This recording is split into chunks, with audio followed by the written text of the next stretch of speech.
영을 위한 하나님의 말씀. 마가복음 이제 6장으로 넘어갑니다. 6장, 마가복음 6장. 여러분이 가진 교재로 하면 신약 성경 62쪽인가? 예. 62쪽. 오늘은 6절인데 합독하겠습니다. 찾으신 줄 알고 합독하겠습니다. 6장 1절 함께 합독합니다. 시작. 예수께서 거기를 떠나사 고향으로 가시니 제자들도 따르니라. 안식일이 되어 회당에서 가르치시니 많은 사람이 듣고 놀라 이르되 이 사람이 어디서 이런 것을 얻었느냐. 이 사람이 받은 지혜와 그 손으로 이루어지는 이런 권능이 어찌 됨이냐. 이 사람이 마리아의 아들 목수가 아니냐. 야고보와 요셉과 유다와 시몬의 형제가 아니냐.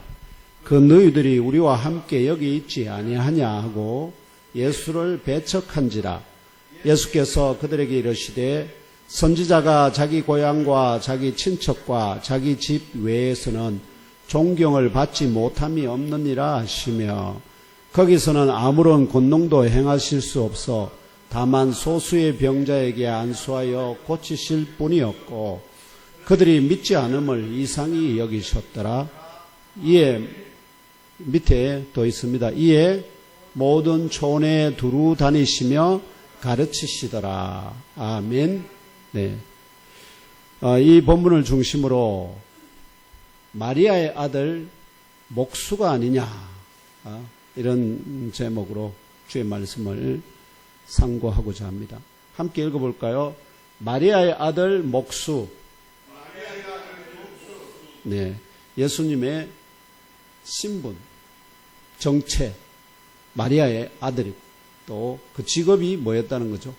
목수였다 하는 이 증언입니다. 오늘 성령 강림후 제12주 주일에 경산 예몸교회에서 올려드리는 신령한 예배에 참석하신 형제 자매들과 온 가족 모두 영육이 더욱 강건하시기를 축원합니다. 범사가 잘 되기를 기원합니다. 근심이 떠나가고 염려가 없기를 소망합니다. 주 하나님의 명령에 무조건 예스로 응답하시는 아브라함 같은 믿음의 용사들이 되시기를 축복합니다. 오늘 주 하나님께서 예몸교회 지체들을 위하여 주신 말씀은 나사렛 예수께서 공생의 사역 중에 제자들과 함께 이 때에 어느 때인지 모르는데 이 특정한 때에 고향 나사렛을 방문하여 그곳에서도 천국 복음을 전파하고자 시도하셨다고 증언합니다. 그러나 나사렛 예수와 그 어머니 그리고 그 가족들을 잘 알고 있었던 고향 사람들과 그의 친족들조차 그의 가르침과 표적을 보고 놀랐지만 왜냐하면 놀라운 가르침을 주셨거든요. 근데 거기에 놀랐지만 또 온갖 표적들을 병자들을 고치는 이런 표적들을 보여주신 것에 놀랐지만 나사렛 예수를 선지자로조차 믿고 영접하지 못하였습니다. 그렇다면 나사렛 예수께서 공생의 사역 중에 이때에 제자들과 함께 고향으로 돌아가신 이유는 무엇이었을까요? 아까 복음 전하기 위해서 천국 복음 그 외에 또 다른 이유가 있었다 하는 겁니다. 또한 고향 나사렛 사람들이 나사렛 예수를 선지자로도 믿지 않았던 이유는 무엇이었을까요? 이러한 영적인 명제를 상고하는 가운데 오늘 주시는 영적 진리를 심령 깊이 영접하시기를 기원합니다. 영의 양식과 생수를 충만하게 체험받으시기를 기도합니다. 하나님이 예비하신 모든 복을 받기에 합당한지를 시험하기 위해 주시는 영적 명령에 무조건 순종하시는 믿음의 의인들이 되시기를 나사렛 예수님 이름으로 축복하며 기도합니다. 첫째 명제로 나사렛 예수께서 공생의 사역 중에 제자들과 함께 이때에 고향으로 돌아가신 이유는 무엇이었는지 상고해 봅시다. 나사렛 예수께서 공생의 사역 중에 제자들과 함께 이때에 고향으로 돌아가신 이유는 다분히 의도적이었습니다. 의도하신 바가 있다. 물론 첫째 되는 목적은 고향 나사렛에서도 천국 복음을 전파하기 위함이었다는 사실을 오늘 말씀의 2절이 증언합니다. 2절이 정리하면 안식일이 되었습니다. 나사렛 예수께서 고향 나사렛의 회당 안에서 가르치기를 시작했습니다. 이때 어떤 말씀을 가르치는지, 나사렛 회당에서 가르칠 때 통상 어떻게 하느냐, 구약 성경 두루마리를 쫙 그거 합니다. 이사야서를 주세요, 창세기를 주세요 이러면 이 사람이 그 히브리어나 헬라어로 기록된 성경을 아시죠? 봤습니다. 그러고는 찾습니다. 자기가 읽을 부분을 두루마기를 펼쳐서. 그리고 그 본문을 읽고 강독을 합니다. 이게 회당에서 말씀을 전하는 겁니다. 우리하고 거의 지금이랑 비슷하죠. 말씀 한 부분을 읽고 그 의미를. 그래서 이사야서를 읽으셨는데 이사야서를 읽고 뭐라고 말씀이냐? 이 말씀이 너희 귀에 응하였다 이렇게 합니다. 이 말씀이 지금 너희들 가운데서 성취됐다 이 말. 누구의 얘기냐? 메시아에 대한, 메시아가 오시는 것이다. 근데 메시아로서 자신이 왔다. 그래서 그 안에 있는 사람들이 뭐라고 어떻게 알아들었다고요? 자신을 성경 이사야가 기록한 메시아로 자기를 증거하고 있다 이 말이에요. 그렇게 알아들은 이 사람들이 전부 다 어떻게 했을까요? 나사렛 예수를 회당에서 몰아내 가지고 어디요? 나사렛이라는 동네가 언덕 위에, 높은 언덕 위에 세워져 있는데 그쪽으로 나사렛 예수를 밀어서 죽여버리려고 그랬다. 왜? 사람이 돼가지고 자기들이 봤을 때는 사람에 불과한 나사렛 예수가 뭐처럼 보인다고, 뭐를 행했다고요? 자기가 하나님의 아들 메시아처럼 자기를 증거한다고. 그래서 신성모독하는 이런 자는 죽여야 된다. 그래서 여기 빠져나가십니다. 이제 그 얘기들은 여기서는 빠져있죠. 다른 성경에 아시죠? 그래서 마가복음, 마태복음, 누가복음, 요한복음을 다 읽어야 되는 것이 같은 사건인데도 조금씩 다른 포인트에서 기록하고 있거든요. 그래서 듣고 있던 나사렛 사람들이 놀라게 되었습니다. 그래서 다음과 같이 말합니다. 이 자가 어디서부터 이것들을 들었지? 이런 거죠. 그 다음에 어떻게 이 자에게 그 지혜가 주어지게 되었나? 또 어떻게 그 자신의 손들을 통하여 이러한 권능이 일어나게 되는가? 이렇게 질문을 던집니다. 서로에게. 특별히 이때에 나사렛 예수를, 고향 나사렛을 방문하게 된 다른 목적은 어머니와 그 가족들을 안심시키기 위한 것이라 믿어집니다. 예수님에게 인간적인 연민이 있습니다. 예수는, 여러분들은 자꾸 잘못하면은 예수를 뭐로만 생각하기 쉽습니까? 하나님의 아들, 아시죠? 그리스도 메시아, 신으로만 자꾸 생각하기가 쉽습니다. 그러나 예수는 우리와 똑같은, 어떻게요? 감정을 느끼는 참 인간이었습니다. 그렇기 때문에 자신을 10달 동안 잉태하고, 아시죠? 이 세상에 내어놓으시나 고생하신 그 어머니에 대한 뭐죠? 연민과 정이 늘 그분 가슴 안에 있다 이 말이에요. 그래서 인간으로서 가족들이 신경 쓰이셨기 때문이다는 의미입니다. 이러한 목적을 제시하는 배경은 바로 어머니와 그 가족들이 가버나움 인근의 마을, 바닷가 마을에서 천국 복음을 전파하며 많은 병자를 고치시던 나사렛 예수를 찾아온 적이 있었습니다. 지난번 마가복음 3장 21절 같이 한번 읽어볼까요? 마가복음 3장 21절 찾아보세요. 앞에 3장 21절 함께 읽습니다. 시작. 예수의 친족들이 듣고 그를 붙들러 나오니 이는 그가 미쳤다 하밀랄라. 예수의 친족들이 그 어머니와 동생들입니다. 그 동생들이 예수께서 귀신을 말씀으로 내어 쫓고 그러니까 사람들이 어떻게 해요? 예수를 와, 저기야 진짜 구원자 아니냐 이렇게 생각하니까 바리새인들이, 종교 지도자들이 뭐라고 그러죠? 나사렛 예수가 귀신의 왕 바알세불을 힘입어서 귀신을 쫓아낸다 하는 그런 해석을 내놓습니다. 그러니까 일반인들은 그 말이 무슨 뜻인지 잘 몰라요. 아무튼 그런데 그 말이 돌고 돌아서 갈릴리 나사렛에 있는 부모들, 즉 친족들에게는 뭘로 들렸을까요? 나사렛 예수가 미쳤다. 우리 아들이 미쳤다. 우리 형이, 오빠가 미쳤다 하는 소리를, 그 소리를, 소문을 듣게 되었다. 그러면 가만히 있을 수가 있겠습니까? 가서 확인하고 여차하면 그를 붙들어서 집으로 데려와야 되잖아요. 그래서 그 사역하는 현장을 찾아갔습니다. 31절 이어지는 31절, 3장 31절, 35절도 읽습니다. 시작. 그때 예수의 어머니와 동생들이 와서 밖에 서서 사람을 보내어 예수를 부르니 무리가 예수를 둘러 앉았다가 여짜오되 보소서 당신의 어머니와 동생들과 누이들이 밖에서 찾나이다. 대답하시되 누가 내 어머니며 동생들이냐 하시고 둘러 앉은 자들을 보시며 이르시되 내 어머니와 내 동생들을 보라.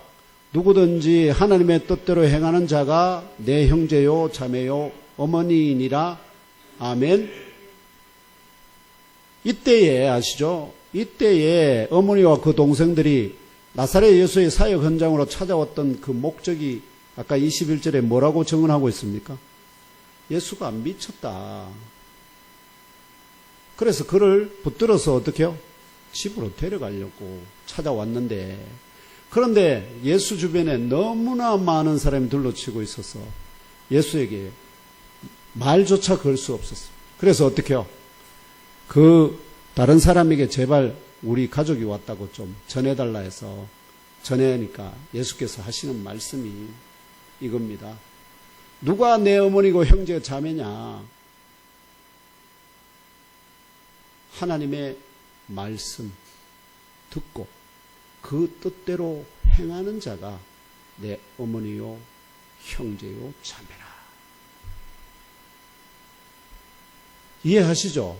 왜 그렇게 말씀하시는지. 결국 예수는, 당신의 본체는 하나님의 아들이잖아요.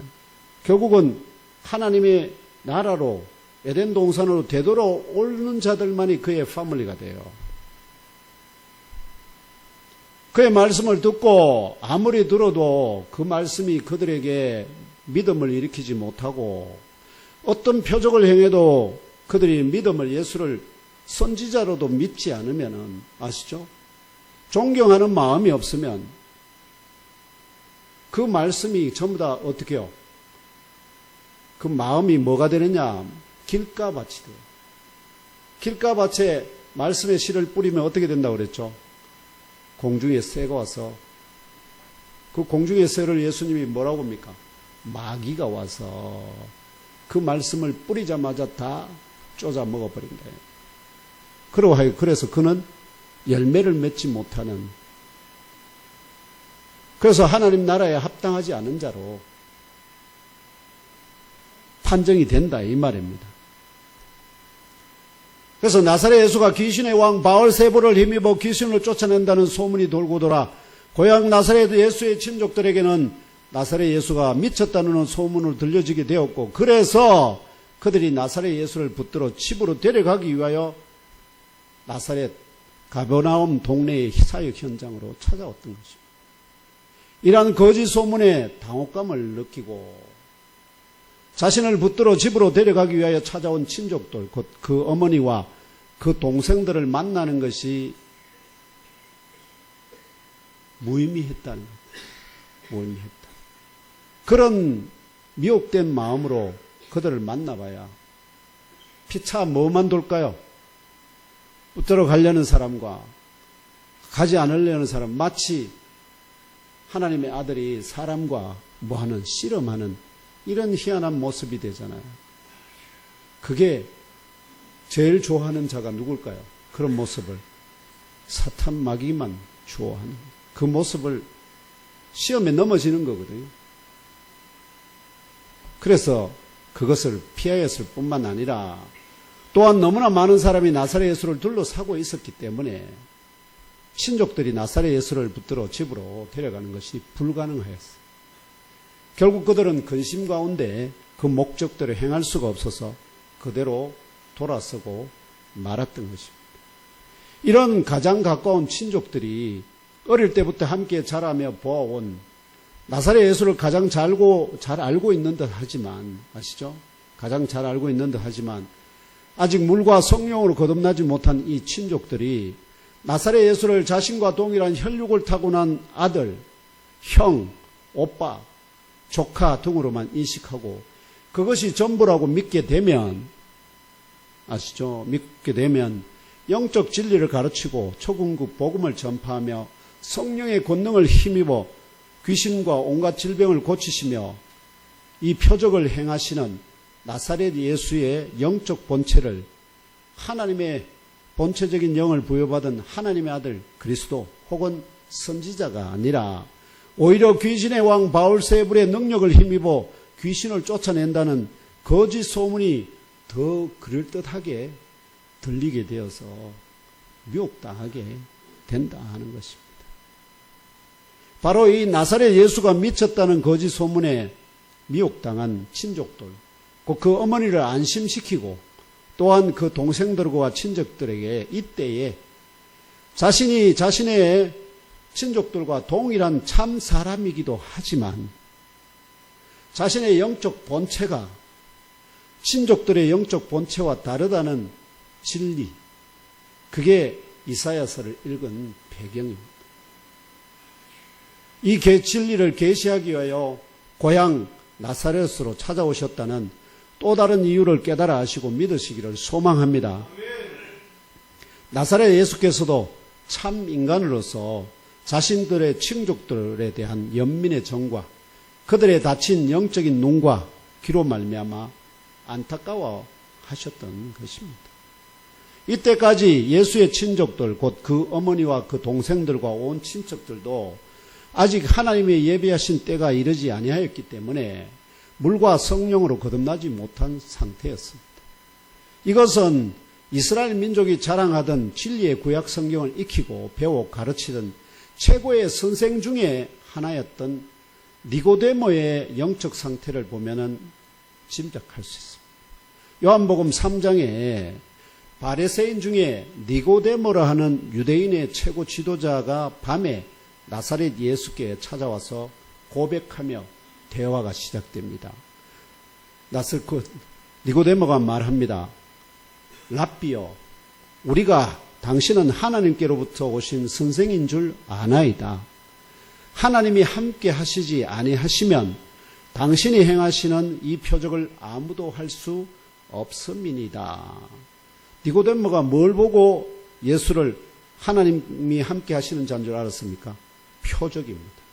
그가 표적을 행하는 것을, 이에 나사렛 예수께서 그 표적이 의미 이런 걸 말하는 게 아니라 뭐라고 말씀하시냐? 진실로 진실로 내가 내게 이르노니 사람이 거듭나지 아니하면 하나님의 나라를 볼 수 없느니라. 이 말을 들은 니고데모가 깜짝 놀라요. 아니, 사람이 거듭난다는 말이 무슨 말인지 처음 듣거든. 거듭난다. 그런데 거듭나지 않으면 하나님 나라를 볼 수 없다니. 그래서 거듭나지 않은 사람들에게는 하나님 나라가 어떻게요? 여기 있다 저기 있다 아무리 말해도 그 말이 뭐처럼 들린다고요? 그냥 허공에 뜬 이야기로 꼭 잠꼬대하는 것으로 들린다 이 말이죠. 제가 여러분들이 말씀드리잖아요. 우리 이 세상 모든 것이 다 어디 안에 있다고요? 하나님 나라 안에 있다고 말하면, 세상 나가서 말하면 사람들이 뭐라고 할까요? 아마 저보고 미쳤다고 할지도 모릅니다. 뭐가 다쳤기 때문에. 그들은 거의 죽은 것과 같거든요. 그 영이 뭐를 먹지 못해서. 생명의 양식, 영의 양식, 또 생명수, 이걸 먹고 마시지 못했기 때문에. 죽은 것 같으니까. 그러니까 니고데모가 묻습니다. 이 거듭난다는 말이 너무나 놀라서, 물과 성령을 거듭난다는 말이 너무 놀라서, 사람이 늙으면 어떻게 날 수 있사옵나이까? 늙으면 어떻게 다시 태어날 수 있느냐, 이런 뜻입니다. 두 번째 모태에 들어갔다가 날 수 있사옵나이까? 그럼 제가 이대로 어머니 뱃속에 다시 들어가서 어린애로 다시 태어나야 된다는 말입니까? 어머니 자궁이 어떻게 돼요? 어머니 자궁 속으로 자기가 들어가서 다시 그럼 애로 태어난다 이 말입니까? 이런 뜻입니다. 이 말을 들으신 나사렛 예수께서 진실로 진실로 내게 이르노니 사람이 물과 성령으로 나지 아니하면 하나님의 나라에 들어갈 수 없느니라. 누가 하나님 나라에 들어간다고요? 물과 성령으로 거듭나지 아니한 자는 하나님 나라에 들어가지 못한다는 뜻입니다. 니고데모가 묻습니다. 어찌 그러한 일이 있을 수 있나이까? 나사렛 예수께서 반문합니다. 너는 이스라엘의 선생으로서 이러한 것들을 알지 못하느냐? 뭘 말합니까? 니고데모가 이스라엘 모든 사람들에게는 최고의 선생으로 공회원이고 최고의 랍비 중에 한 명인데 모른다는 거죠. 영적인 부분에는 완전히 까막눈이라는 거죠. 영적인 부분에서. 그래서 예수께서 결론적으로 말합니다. 내가 땅의 일을 말하여도 너희가 믿지 아니하거든 하물며 하늘의 일을 말하면 어떻게 믿겠느냐. 예수께서 다 아셨을 겁니다. 이 세상에 하나님 나라 안에 있다는 걸 아셨을 겁니다. 근데 그렇게 말한다고 해가지고 그들이 그걸 믿을까요? 예수님이 말씀 안 해도 이제 제가 여러분들에게 그 진리를 여러분에게 말씀하잖아요. 때가 이럴 때까지 그걸 그냥 실링 감춰뒀을 뿐입니다. 때가 되면 다 드러나게 되어 있습니다. 그렇기 때문에 성경의 어려운 부분에 이거는 사람들이 알지 못하도록 하나님이 감춰놨다. 그거는 때가 다 되면 다 드러나게 됩니다. 때가 이르지 않아서 그랬을 뿐입니다. 그렇다면 저와 형제자매 여러분의 교회 생활 혹은 신앙 생활의 목적이 무엇입니까? 간단히 말하면 하나님의 나라로 곧 에덴 동산 본향으로 돌아가기 위함입니다. 그렇지 않나요? 다른 여러분 교회 생활, 신앙 생활의 목표가 다른 게 있습니까? 다른 목적 없습니다. 그런 목적을 성취하기 위해서 요구되는 전제 조건이 무엇이라고 나사렛 예수께서 정언하시나요? 바로 물과 성령으로 온전하게 거듭나야만 한다는 것입니다. 구습을 쫓던 옛사람을 완전히 벗어나야 한다는 말이기도 합니다. 결론적으로 부족한 종을 주께서 너 그렇게 살면 죽는다 말씀하시므로 가던 길을 돌이켜 오직 주 예수 그리스도만 섬기며 따라가도록 불러주시고 옛몸교회를 종으로 일꾼으로 섬기는 사역자로 세워주신 주 하나님께서 오늘 옛몸교회 주일 예배에 참석하신 저와 형제자매 여러분 모두의 죄와 허물을 통해서 서로 옮기듯이 주의 책에서 지워주시고 우리 각자를 물과 성령으로 거듭나게 하여 주시기를 축원합니다. 오늘 이후로 육신의 눈과 귀만 열린 것이 아니라 거듭나고 열린 영의 눈과 귀로 하나님의 아들 그리스도께서 1만 달란트에 해당하는 죄와 사망의 정죄를 받아 사형수 되었던 형제 자매 여러분과 함께 여러분 옆에 계시는 형제 자매를 살려내시기 위하여 십자가 위에서 대신 죽으셨다는 대속의 진리가 무엇을 의미하는지 듣고 믿고 깨달아 아시고 100데나리온 빚진 자와 같은 옆에 형제 자매들의 죄와 허물을 넉넉히 용서하고 용납하며 주 하나님의 사랑으로 포용하고 감사해 주시는 믿음의 어인들이 되시기를 주 예수님 이름으로 축복하며 기도합니다. 이런 분들이 하나님 나라에 합당한 자들. 무엇보다 깨달아 하시고 잊지 마셔야 할 것이 있습니다. 세상에서와 마찬가지로 교회당 안에서도 본받을 만한 좋은 본을 보이는 거듭난 성도도 있고 아직 거듭나지 못해서 경계하고 본받지 말아야 할 본을 보이는 분들도 있습니다. 그럼에도 불구하고 하나님은 그들 모두를 다 어떻게 해요? 귀하게 여기신다니까. 귀하게 여기신다. 또한 직분이 신앙적 본보듬 여부를 결정하지는 않습니다.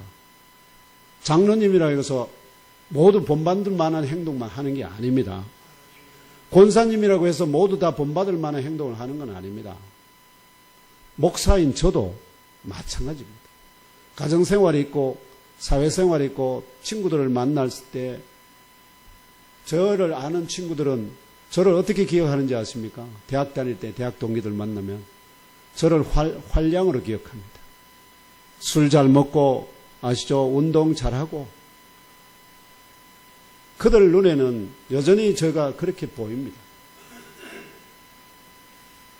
제가 무슨 다른 말을 해봐야 별로 안 맥힙니다. 또한 이처럼 직분이 신앙적 본받음 여부를 결정하지는 않습니다. 직분이. 왜냐하면 최근 뉴스에도 공연하게 나오듯이 국가를 경영하는 대통령 부부를 해롭게 하기 위하여 뇌물을 의도적으로 제공하고 녹화하고 녹취하는 목사도 있지 않습니까? 그런데 여러분들이 교회 안에 있는 집사고 권사고 장로고 목사라 해서 여러분들은 그분은 항상 선한 것만 여러분이 본받을 만한 것을 보인다고 생각하십니까? 안 그렇습니다. 자기에게 모든 게 여유가 있고 형편이 조금 평안하면 그럴 수 있습니다. 그런데 사는 게 쪼달리고 어려워지고 아시겠죠? 문제가 발생하면 그 다음엔 누구만 생각할까요? 자기 자신만 생각합니다. 그게 아까 말씀드렸잖아요. 사람은 죽음의 위기에 딱 처하면 다른 거 아무것도 생각하지 않는다니까요. 그런데 그 죽음의 위기에서도 사람을 새롭게 만들 그게 뭐냐? 불과 성령으로 거듭나면 달라진다는 겁니다. 그게 달라진다. 죽음을 두려워하지 않게 됩니다. 하나님 부르시면 주여 내가 여기 있나이다. 나를 보내소서.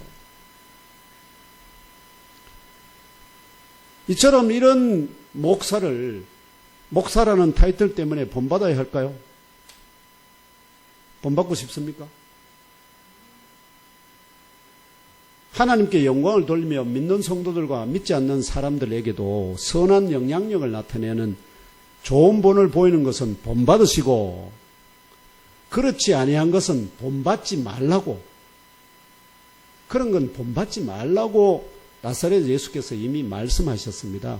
유대인들 중에 서기관들과 바리새인들이 모세의 자리에 앉았으니 모세의 자리에 앉았다는 말은 무슨 말입니까? 모든 걸 판단하는 자리에 앉았다. 왜냐하면 모세가 광야에서 재판을 행했지 않습니까?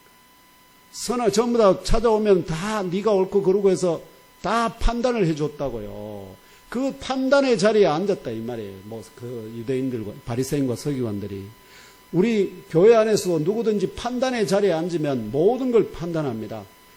목사님 저 헤어스타일이 뭔가 좀 문제가 있어. 부터 시작해가지고 말투가 마음에 안 들어. 마이크 시스템이 왜 이래? 교회 환경은 왜 이래? 모든 게 다 눈에 차지 않게 됩니다. 그래서 말씀하십니다. 서기관들과 바리새인들이 모세의 자리에 앉았으니 그러므로 무엇이든지 그들이 말하는 바는 행하고 지키되 그들이 하는 행위는 본받지 말라. 아시겠죠? 왜냐하면 이 사람들은 성경에 박식합니다. 그래서 성경에 대해서는 성경이 이렇게 가르치니까 이렇게 해야 된다고 말은 할 수 있는데 하는데 그 말하는 것을 자기들은 손 하나 까딱하지 않고 다른 사람에게 왜 그렇게 못하느냐 하고 판단하는 제가 말씀드렸죠. 예몸교회는 예몸교회의 머리는 하늘에 있는 그리스도입니다. 교회는 그분의 몸이 지체입니다. 판단은 누가 할까요? 머리가 하나요? 몸이 하나요? 판단은 예수님만이 판단할 수 있습니다. 성도 한 사람 한 사람. 그러나 성도는 손이 발을 향해서 너 나빠. 그럼 판단하는 것이 옳지 않습니다. 판단하지 마십시오. 왜냐하면 동일한 판단으로 나도 다른 사람으로부터 판단을 받을 거기 때문에. 그러므로 이렇게 하는지 안 하는지 곧 이 모든 것이 바로 주 하나님이 저와 형제 자매 여러분을 친히 달아보시는 시험의 하나라는 사실을 하나님이 나를 달아보시고 있다고요. 그런 상황 가운데서 내가 뭘 본받은지를 본받을 건 본받고 본받지 말을 건 본받지 말아라는 그 명령대로 행하는지 안 하는지 그걸 주님이 지켜보고 계시는데 그걸 시험하고 있다고 우리를. 이것을 믿음의 눈으로 보고 깨달아 하시고 주 하나님의 명령에 다른 사람의 죄나 허물을 잣대로 삼거나 토를 달지 말고 그냥 무조건 순종하는 예몸교의 지체들이 다 되시기를 또한 축복합니다. 아멘. 그런 분들이 하나님이 복 주십니다. 아멘. 그런 분들에게 복 주십니다. 여러분 인생에 여러분 복 받았습니까? 사는 게 인생이 복된 분들이 있습니까? 여기 있는 건 복이라 할 수 있지만 세상 제가 말씀드리는 건 세상에 잘 나가는 사람들 많습니다. 그런 복도 복이에요. 그런 복 받은 분들 중에 어쩌면 그 위에 웃대들이 하나님께 충성했을 수도 있습니다. 여러분들도 이 세상에 사는 동안뿐만 아니라 여러분 떠나간 뒤에 우리가 떠나간 뒤에 우리 부모님 어머니 때문에 우리 아버지 때문에 우리가 복 받았다. 그런 평가 받으시기를 주님의 이름으로 축원합니다. 둘째 명제로 고향 나사렛 사람들이 나사렛 예수를 선지자나 하나님의 아들 그리스도로 믿지 않았던 이유는 무엇인지 알아봅시다. 하나님이 함께 한다는 것을 믿지 않았다는 뜻이죠.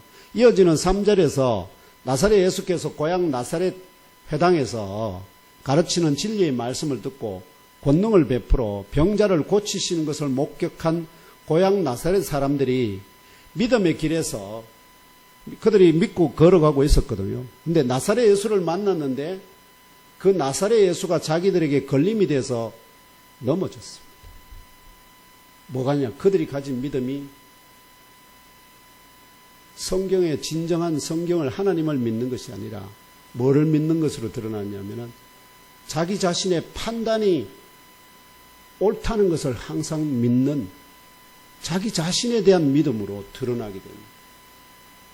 무슨 말인지 이해하십니까? 내가 판단하고 내가 생각하고 판단하는 모든 것은 옳다 하는 그것을 믿게 되면 예수가 어떠한 것을 보여주고 말해도 그것이 뭐라는 거죠? 아니 예수는 말하면 마리아의 아들이잖아. 그 직업이 목수잖아. 그런데 그가 무슨 선지자야? 그가 무슨 하나님의 아들이야? 그 생각에 그 판단에 딱 사로잡히는 순간에 예수가 무슨 말을 하고 뭘 보여줘도 뭐라는 거죠? 안 들어옵니다. 안 들어. 그래서 그들이 그 믿음의 길에서 실족하게 되었습니다. 이자가 그 목수 곧 마리아의 아들이자 야고보와 요셉과 유다와 시몬의 형제이지 않느냐? 그 자신의 누이들이 여기 우리들을 향하여 있지 않느냐? 우리 옆에 있지 않느냐? 이렇게 반문합니다. 그런데 그가 무슨 선지자라고? 그가 무슨 하나님의 아들이라고? 그가 무슨 하나님이 함께 하신다고? 말이 되는 소리를 해라. 이런 뜻입니다. 먼저 이 증언으로부터 나사렛 예수의 직업과 그 친족들에 관한 소중한 사실들을 몇 개 알려줍니다. 마가복음만 증거하거든요. 이 본문만. 첫째, 나사렛 예수께서 공생의 시작 전까지 목수로 일하셨다는 사실. 여러분 목수로 하니까 여러분 그냥 목수 일하셨구나 생각하는데 천만에요. 그런 의미가 아닙니다. 왜냐니까 나사렛 예수께서 목수로 일하셨다는 사실은 하나님 아버지와 그의 자녀된 우리들이 영원히 거주할 신령한 집, 곧 새 예루살렘 성과 성전을 세워가시는 영적인 목수이심을 계시하는 말입니다. 이해하십니까? 예수께서 지금 하나님이 영원히 거하실 성전, 새 예루살렘 성, 지금 예루살렘 성 다 무너졌잖아요. 영원히 무너지지 않는 새 예루살렘 성, 그 안에 성전을 주께서 지금 진히 세워가시고 계시다. 그렇기 때문에 그분이 뭡니까? 목수입니다, 목수. 영적인 목수이시다, 이 말입니다. 둘째, 어떤 연유인지는 알 수 없지만 나사렛 예수가 그 아버지 요셉의 아들보다는 그 어머니 마리아의 아들로 더 잘 알려져 있었다는 사실입니다. 나사렛 예수가 여자의 후손이라는 영적인 의미를 반영하기도 합니다. 셋째, 요셉과 정혼했던 마리아가 하나님의 성령으로 잉태된 첫 아들 나사렛 예수를 출산한 이후에 동정녀로 남아있지 않았다는 사실입니다. 성당에서는 어떻게 가르치죠? 동정녀 강조 많이 하시죠. 이러한 사실은 남편 요셉과 하나님이 세우신 부부 관계를 통해서, 하나님 부부 관계는 언제 세워지게 되죠? 인간이 범죄한 다음에 하와에게 말씀하죠. 너는 잉태하고 출산의 고통 더 크게 하리라. 이 부부 관계를 통하여 추가로 아들 넷과 딸들 몇을 더 낳았다는 사실로 확인됩니다. 다시 딸이 몇인지는 모릅니다. 추가로 낳은 아들 넷, 곧 나사렛 예수의 육신의 형제들의 이름은 첫째가 예수님이고, 둘째가 야고보입니다. 둘째 야고보, 따라 해보십시오. 둘째 야고보, 셋째 요셉, 넷째 유다, 다섯째 시몬, 이렇게 증언합니다. 그러면 마리아가 동정녀로 계속 남아 있습니까? 그러면 이들도 다 성령의 그걸로 잉태했게. 아쉽게도 추가로 낳은 딸이 둘 이상입니다. 복수인데 그 이름은 알 수가 없습니다. 이런 의미는 뭐냐니까 딸들이 아시죠? 그 여동생들이 특별히 말하면 초대교회나 이거에 어떤 영향력을 미치지는 못했다 하는 의미입니다. 개인적인 신앙은 가졌을지 모르지만 교회의 성장이나 세움이나 이런 데에 말하면 예언가로나 이런 걸로 활동하지는 많이 했다 하는 의미가 됩니다. 이에 더하여 이 말들의 의미는 고향 나사렛 사람들이 그 가르치시는 진리의 말씀이나 병자를 고치시는 권능으로 판단하면 아시죠? 창조주 여호와 하나님이 함께 하시지 아니하면 나사렛 예수가 이런 일을 행하지 못한다는 아까 니고데모 말과 같이 이 성경의 진리에 대한 믿음이잖아요. 나사렛 예수가 이렇게 행한다는 것은 이거는 하나님이 함께 하지 않으면 행할 수 없는 것이다. 그러면 나사렛 예수는 누구와 함께 하신다고? 하나님이 함께 하신다는 거고, 그럼 하나님이 함께 하시는 자가 누구냐? 바로 최소한도 선지자 이상이에요. 선지자. 그래서 이 성경에 대한 진리에 대한 믿음과 그의 친족들, 그 어머니와 형제들과 여동생을 보면 나사렛 예수가 그들 자신과 동일한 인간, 그 이상도 그 이하도 아니다. 이런 자기 판단이 옳다는 믿음 가운데. 아시겠죠?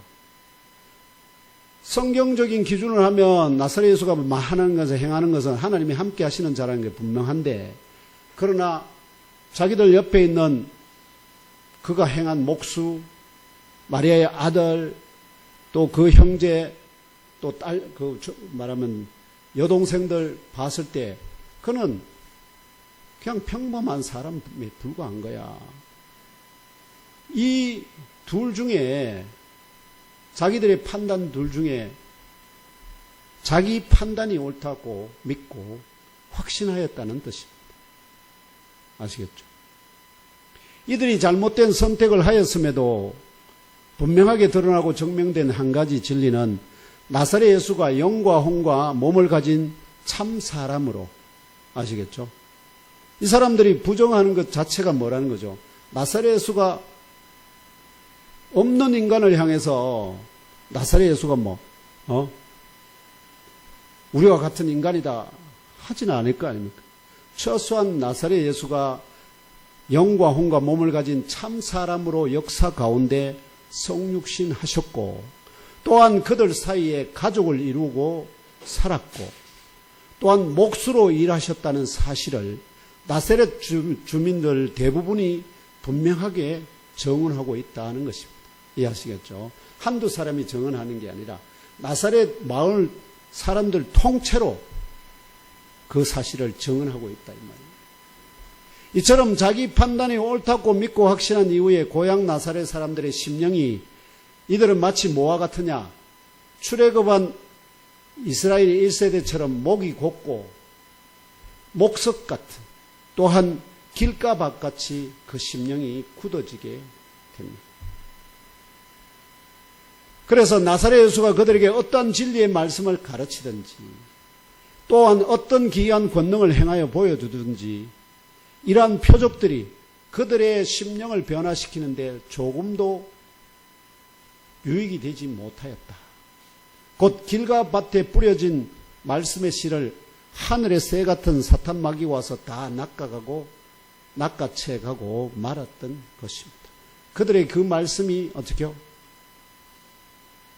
생명의 양식이 되지 못하였다 하는 뜻입니다. 이러한 경향은 고향 나사렛 사람들뿐만 아니라 나름대로 자신의 판단이나 선택이나 결정이 항상 공의롭다고 믿는 유대인 지식층들, 곧 서기관들과 제사장들이 공통적으로 보여줍니다. 지식인들일수록, 아시겠죠? 지식인들일수록 항상 남의 말을 또는 그 어떤 사건을 뭐 하게 됩니까? 판단하는 것이 일상화되어 있거든요. 그렇다면 지금 오늘 주신 하나님의 말씀을 설명하여 가르치는 설교를 듣는 저와 형제 자매 여러분은 어떤 눈높이에 서 있습니까? 마른 땅이 단비를 사모하듯이 하나님의 말씀만을 진리로 믿고 사모합니까? 아니면 자신에게 주어진 자유의지의 특별한 영으로 스스로 판단하고 선택하고 말하는 것이 항상 옳다 믿습니까? 창세기 1장에서 3장 오늘 계속 나누고 있지만 제가 계속해서 창세기 3장 1장을 중요하게 강조하듯이 창조주 여호와 하나님은 첫사람 남자와 여자를 하나님의 형상과 모양 곧 스스로 생각하고 말하고 판단하고 선택하고 행하시듯이 스스로 생각하고 말하고 판단하고 선택하고 행할 수 있는 자유의지를 가진 독특한 영을 그 육체 가운데 부어주셨습니다. 아시겠죠? 스스로 옳게 판단할 수 있는 그런 영을 부어주셨다고요. 그런데 문제는 그래서 이러한 자유의지를 가진 독특한 영을 부어주신 종말적 목적이 뭐냐? 왜냐하면 그러면 인간이 범죄할 걸 아시잖아요. 그럼에도 불구하고 이 종말적 이렇게 자유의지를 부어주신, 자유의지를 가진 영을 부어주신 목적이 뭘까요? 그렇게 하지 않으면 안 되는 목적이 뭐냐? 바로 이들을 가운데 택해서 뭐가 되게 하려고요? 하나님의 자녀를 삼으려 하는데 하나님이 자유한 모두 철저하게 자유하고 자기 옳은 길로 선택하는 그런 자유의 영을 가졌는데 그 자녀들은 종처럼 시키는 대로만 따라서 한다고요. 그게 자녀가 됩니까? 그런 모든 리스크, 위험에도 불구하고 하나님의 목적은 뭐라고요? 이들을 통해서 하나님이 자기의 백성을 일으켜요. 그 목적을 위해서는 그런 모든 리스크를 감싸. 이처럼 자유의지를 가진 독특한 영을 부어주신 종말적 목적은 바로 택한 자들을 영원한 작정 가운데 하나님의 아들과 동등한 자녀들로 세우시기 위함입니다.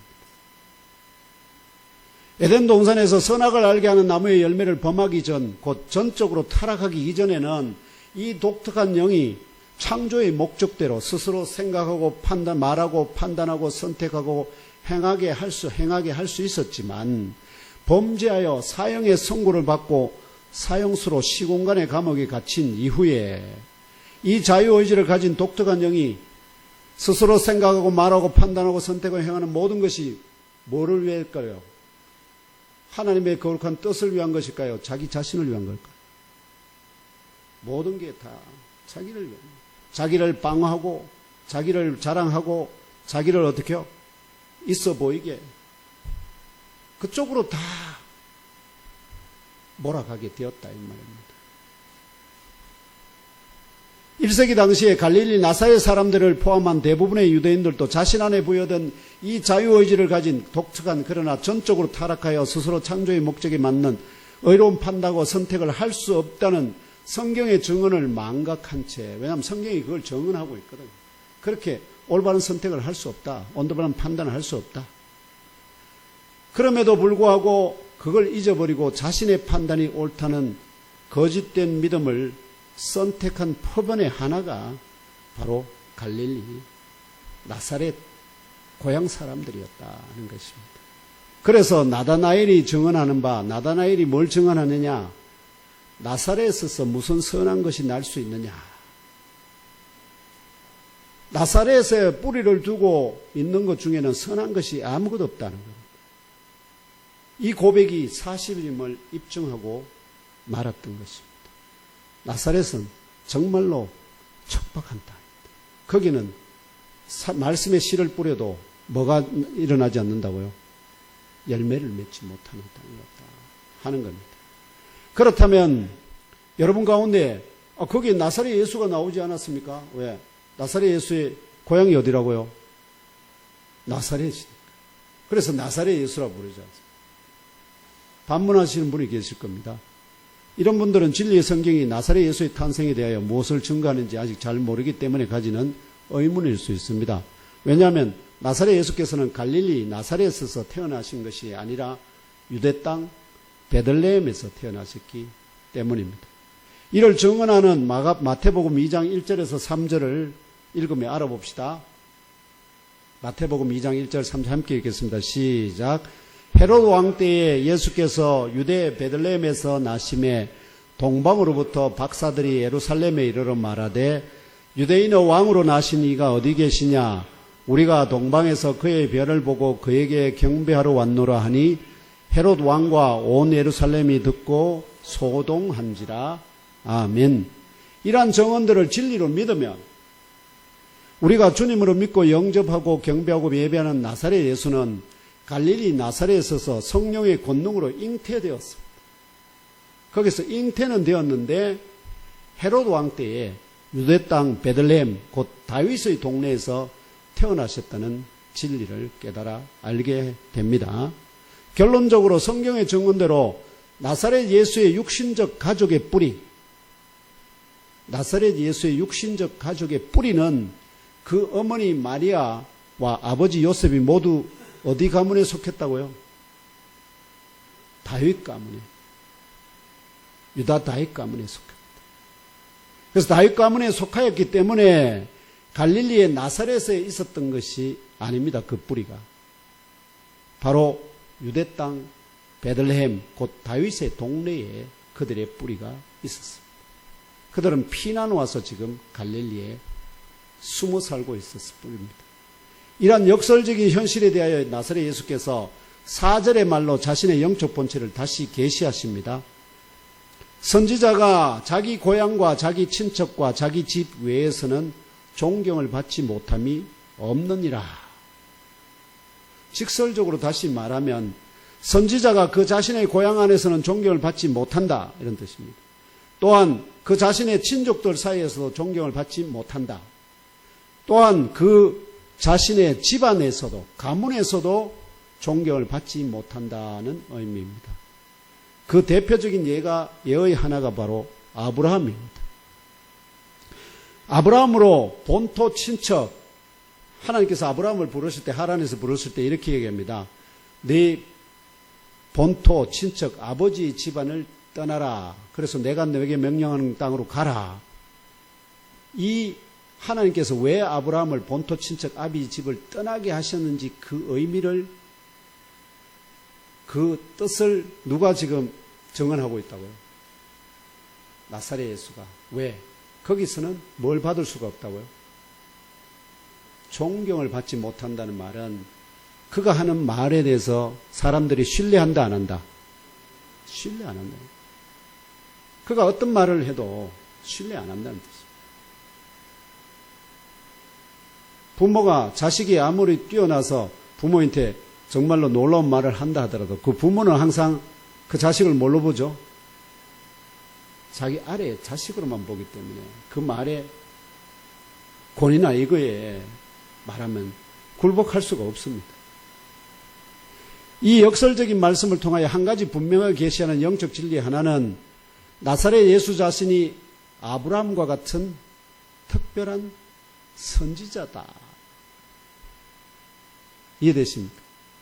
아브라함은 선지자입니다. 선지자. 선지자는 하나님의 성령으로 감동하심 곧 기름 부음의 영적 세례를 받아 하나님의 뜻을 가르치고 전파하는 사명자요, 또한 하나님 주의 손이 함께 하신다는 사실을 각종 표적을 통하여 계시합니다. 나사렛 예수께서 지금 고향 나사렛에 서서 구약이 증언하는 바 선지자들처럼 하나님 뜻을 가르치고 전파하며 또한 표적을 통하여 창조주 여호와 하나님이 함께 하심을 계시하였지만, 보여주었지만 고향 나사렛 사람들 대부분이 또한 친족들과 집안의 대부분도 선지자로도 믿지도 영접하지도 존경하지도 않았기 때문에 나사렛 예수의 영적 본체가 뭐라고요? 선지자이시다 하는 것이 증명된 것입니다. 이 역설적인 말씀을 통하여 한 가지 예언도 계시하십니다. 이게 이제 마무리인데요. 이제부터 이 말씀을 하시는 의도가 뭐냐? 이제부터 나사렛 예수 자신도 본토 친척 아버지의 집안을 떠나 내가 내게 명령하는 땅으로 나아가라는 하나님의 명령을 받아 떠난 아브라함이 다시는 본토 친척 아버지의 집안으로 되돌아오지도 그 집안의 무덤에 묻히지도 아니한 것처럼. 이해되시죠? 고향 친족들과 집안을 떠나 죽어서도 다시 돌아오지 아니할 것을 예언하신 것입니다. 이해되십니까? 여러분, 우리가 아무리 그래도 다 하나님께로 돌아가면 우리를 대부분은 어떻게 합니까? 다 가족들의 곁으로 돌아가지 않습니까? 근데 나사렛 예수는 지금 뭘 말한다는 겁니까? 이제 떠나면 다시는 돌아오지 않는다는 겁니다. 이러한 예언대로 나사렛 예수께서는 십자가 위에서 죽으신 후에도 고향 친족들과 집안으로 돌아와 집안의 무덤에 묻히시지 아니하고 예루살렘의 요셉이라는 사람이 판 다른 집안의 무덤에 묻히시기까지 한 것입니다. 이걸 예언하신 것입니다. 이 간단한 말씀 속 이러한 역설적 배경과 예언이 계시대로라면 나사렛 안에 부여된 하나님의 본체적인 영이 그 앞에 나오는 자들이 겨자씨만한 믿음도 없다는 것을 안다면, 그래도 절거히 내가 원한다, 너는 깨끗함을 받아라 말씀하실 수 있었을까요? 아닙니다. 성경은 이다 구약 성경은 그 어디에서도 믿음이 없이 선한 열매를 얻지 못한다는 진리를 증언합니다. 믿음이 없이는 선한 열매를 맺지 못합니다. 이스라엘 백성이 믿음이 없어 죄와 허물을 범한 그 순간에는 바로 즉시로 처벌을 받지 않을 수 있었지만, 그것이 차고 차서 넘치면 7배의 멸망의 심판으로 이어집니다. 오늘 주신 말씀의 5절에서도 거기서 곧 선한 것이 아무 것도 나올 수 없었던 1세기인 나사렛에서 나사렛 예수께서 오직 믿고 나오는 소수의 병자들의 위에 손을 얹어서 치유하지 않으셨다면 소수는 고치셨습니다. 그들 소수를 고쳐주지 않으셨다면 나사렛에서는 아무런 권능도 행할 수조차 없었다. 입이 자기 안에 있는 영이, 육신은 말하고 싶을지 몰라도 영은 입을 딱 닫아버렸다.